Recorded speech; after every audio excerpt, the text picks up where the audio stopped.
Excuse us. Excuse us. Excuse us. Go do what I'm doing.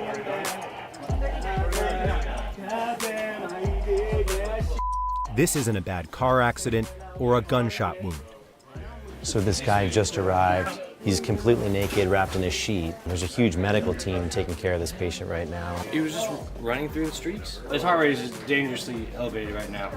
This man is just the latest victim of a new synthetic street drug called Flakka, and it's terrifying. 911, what is your emergency? I'm going through a detox mode right now. He got my money, and I want my drugs. Can you get it on office side?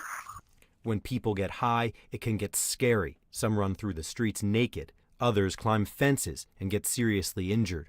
One man seen here trying to break into a police station. People think that they're being chased, they're being shot at, the devil is chasing them. I have a sitter. I'm going to take a bed for all the road you have done. This right here is Flakka, alpha PVP. It's so cheap. The dose is going for as little as $3 a hit. This is probably the worst and the fastest drug that I've seen catch on, and it's probably the most dangerous that I've seen. Dr. Nabil El-Sanadi says his hospital is seeing more than 100 Flakka cases a month. The number of patients coming in high on Flakka is increasing exponentially. Since last September, there have been 24 Flakka-related deaths in Broward County, Florida, a third of them in the last month alone. I decided to spend 24 hours in Fort Lauderdale, on the front lines of what local officials and community leaders are calling a Flakka crisis. So running through the streets naked is... With Flakka, it's commonplace. it's normal. Yeah. The erratic behavior is normal. You don't know how they're going to act. That's why we have so much manpower going to all these Flakka calls. It doesn't take long before the first call comes in. You do have a rescue responding to the Flakka call, correct? The call we're responding to stated that somebody's not acting normal, so we're going to respond and investigate to find out if this might be a Flakka call. The woman who called the police tells me off camera that a man staying with her is high on Flakka right now. His behavior scary enough for her to call the cops. She says this neighborhood has been taken over by Flakka.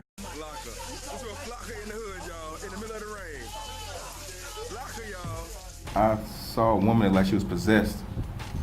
We thought she was possessed because she was talking to herself. Bobby Henry Jr. was so concerned he decided to take out his phone and start filming. What happened that day when you took that video of the girl? It went from humor to, this can be my kid. Once you see the kids on it, the young kids, then you know that we don't have any hold on our future. And I see it spreading, just like the zombies, like a zombie movie. The numbers support what Bobby is saying, not just here, but across the country.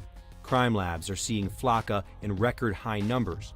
Just in the first half of 2014, there were more than 2,000 cases. And by the end of last year, nearly 3,000 cases, with one of the highest concentrations in just 3 counties in South Florida. You look at South Florida, you've got a lot of import and export companies here. You're talking about a place that has distribution lines that are kind of already in place. Distribution networks that have been years in the making, from the party drug Molly, now paving the way for a new kind of street drug, peddled by small-time dealers. Right now, the main source is China. It's predominantly purchased over the internet. It's coming through the mail system. Fort Lauderdale Police Detective Dana Swisher has had to become the department's in-house Flakka specialist. The most common way of consuming it is taking a little bit of the crystals and sprinkling along a cigarette or a joint or a Black & Mild or something of that nature, and smoking it. That's how 27-year-old Brandon Thomas was doing it.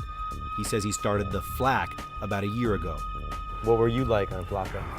I thought I was somebody I wasn't. If I wasn't the gangster Al Capone, then I was a porn star. So you begin to see that you're not who you think you are, you're just in your own world.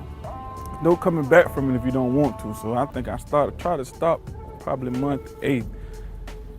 Failed every time. He finally decided to get help and entered a drug treatment program. What's up, guys? Hey, get away from me! Back at the hospital, that's exactly what doctors taking care of the latest Flakka victim say is all too rare. Unfortunately, what we've been seeing over the past couple of months is the patients that come in as Flakka overdoses, they're just repeat offenders. They come back in over and over. So you might see the same patient later tonight or tomorrow. Absolutely, yeah. Chances are we will see him in the next 3 to 5 days. Before more people die, the community is taking action, recently staging a rally in downtown Fort Lauderdale. This woman lost her 26-year-old nephew to Flakka just a few weeks ago. It took his life. So what I'm here to do is to be his voice, and I just feel that he will want me to do that. Last week, 18 people died from Flakka. 18, one weekend. We have a problem, we need to work together to address it. All of you here today are going to send that message. I see it's an everyone problem. I see it as a one-time kill. Like, the first time you take it, it's the last time. And that is what has everyone here worried. Should people be more concerned about this drug, Flakka, than picking up Molly or ecstasy? Any of these drugs that are sold illegally on the street could be very, very dangerous. And it's looking like it's more dangerous and more prevalent than any other drug that we've seen in emergency medicine over the last 20 years. As night falls, the round-the-clock emergency response continues. They're just hoping it's a quiet one. For America, I'm Dan Lieberman in Fort Lauderdale.